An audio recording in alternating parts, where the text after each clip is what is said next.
పెద్దలు గౌరవనీయులు పవన్ కళ్యాణ్ గారిని మాట్లాడవలసిందిగా కోరుతున్నాను.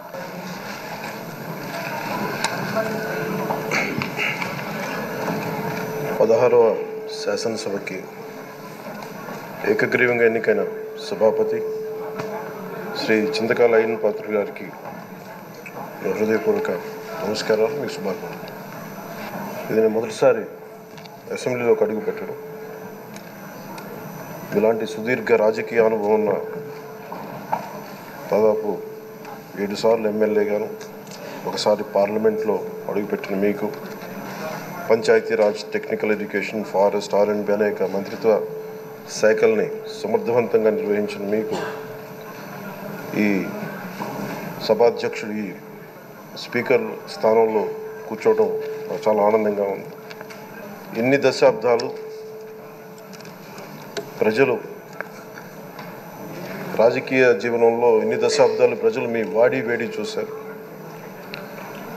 మీకు కోపం వస్తే ఋషికొండను చెక్కినట్టు ప్రత్యర్థులకి పదునైన ఉత్తరాంధ్ర యాసలో గుండు కొట్టేస్తారు. ఒకటే బాధేస్తాం సార్, ఇకపైన మీకు తిట్టే అవకాశం లేకపోవడం. కానీ ఇక మీద సభలో ఎవరు తిడుతున్నా దాన్ని ఆఫ్ చేసే బాధ్యత మీ చేతిలోనే ఉంది. మీరే మైక్ ఆఫ్ చేయాలి. అంటే మా చిన్నప్పుడు నేను చూసేవాడు, ఒకసారి అల్లరి చేసే అబ్బాయిని క్లాస్ లీడర్ చేసేవాడు చిన్నప్పుడు మా స్కూల్లో.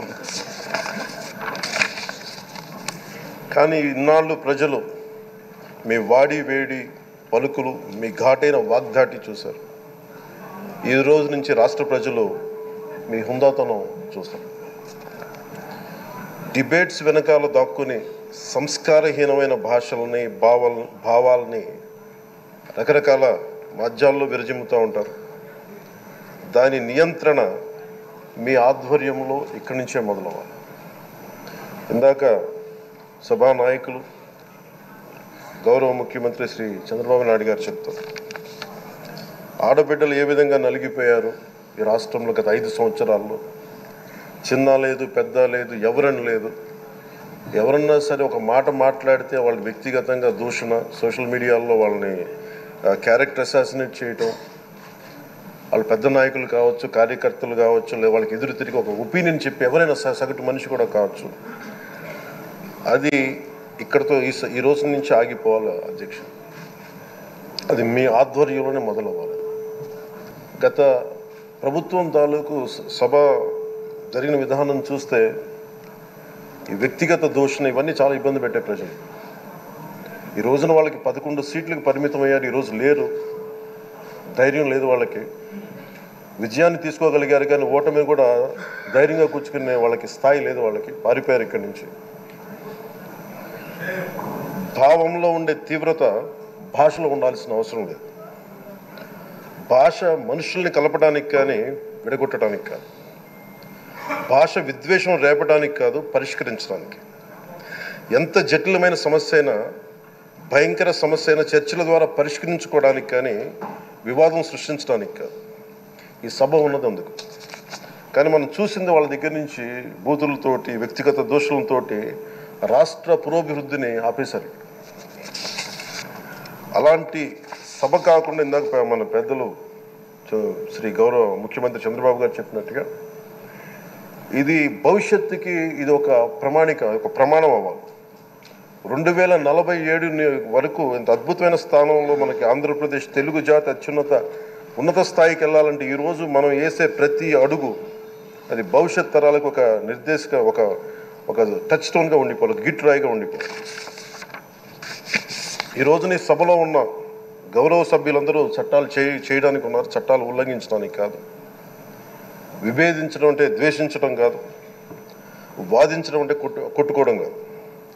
ఇవన్నీ విభేదించడం, వాదించడం ఇవన్నీ ప్రజాస్వామ్యానికి చాలా మౌలికమైన పునాదులు. ఆంధ్రప్రదేశ్ ఆవిర్భావం జరిగి అసలు భాషా ప్రయుక్త రాష్ట్రాల ఆవిర్భావమే మన ఆంధ్ర రాజ్యంతో మొదలైంది. అమరజీవి పొట్టి శ్రీరాములు గారి బలిదానం మీద మన రాష్ట్రం పుట్టింది. 56 రోజులు తిండి తిప్పలు తినకుండా నరకం అనుభవిస్తూ ఆయన బలైపోయారు. ఆయన మరణానికి చేరువవుతూ ఆమరణ నిరాహార దీక్ష చేసిన ప్రతిరోజు మనకి దాదాపు ఈ సుదీర్ఘమైన 6 దశాబ్దాల కాలం 1.5 సంవత్సర కాలం అంటే ఆయన ప్రతిరోజు చావుకి చేరువవుతూ భోజనం లేకుండా ఆయన గడిపిన ప్రతిరోజు మనకి 1.5 సంవత్సర కాలం. అలాంటి నేపథ్యంలో అలాంటి మహోన్నతుడు శ్రీ పొట్టి శ్రీరాములు గారి త్యాగాన్ని కనుక మనం ఈ సభలో ప్రజా సంక్షేమం కోసం మాత్రమే చర్చలు జరగాలి, వాదోపవాదాలు హద్దులు దాటకుండా ఉండాలి, వ్యక్తిగత దూషణకి తావివ్వకుండా ఉండాలి. అలా కాకుండా గత ప్రభుత్వంలాగే ఈ సభని తిట్లకి బూతులకి కొట్లాటికి వాడితే ప్రతి నిమిషం పొట్టి శ్రీరాములు గారి బలిదానాన్ని అవమానం చేసినట్టే. ఒక గొప్పవాడు ఒక మహానుభావుడు బతికినప్పుడు మాత్రమే కాదు, చనిపోయిన తర్వాత కూడా కొన్ని తరాలు ఉపయోగపడతారని నిరూపిస్తారు. అలాంటి కోవకు చెందిన మహానుభావులు ఆంధ్ర రాష్ట్ర సృష్టికర్త, భాషా ప్రయుక్త రాష్ట్రాలకు శ్రీకారం చుట్టిన ద్రష్ట, అమరజీవి శ్రీ పొట్టి శ్రీరాములు గారి స్మృతిలో ఒక విలువలతో కూడిన ఒక సత్సాంప్రదాయాన్ని తెరలేపుతూ మీ ఆధ్వర్యంలో ఈ సభ జరగాలని, ఈ 5 ఏళ్ల ప్రజాప్రస్థానంలో ఈ విలువైన 5 ఏళ్ళు రాబోయే తరానికి గొప్ప భవిష్యత్తునిచ్చేలా, అన్నం పెట్టే రైతుకి, కౌలు చేసుకునే రైతుకి, రైతు కూలీకి అండగా ఉండేలా, మహిళలకి భద్రతతో పాటు ఉన్నత స్థాయికి ఎదిగేలా, ప్రభుత్వ ఉద్యోగులకి భద్రత కల్పించేలా, పశువు పక్షి ప్రకృతి సర్వజనులందరికీ కూడా మతాలకి ప్రాంతాలకి అతీతంగా సుభిక్షంగా అభివృద్ధి పదంలో ఆంధ్రప్రదేశ్ ఆంధ్ర రాజ్యం అద్భుతమైన ప్రగతి సాధించేలా ఈ చర్చలు సాగాలని కోరుకుంటూ, సభాపతి అయ్యన్న పాత్రుడి గారికి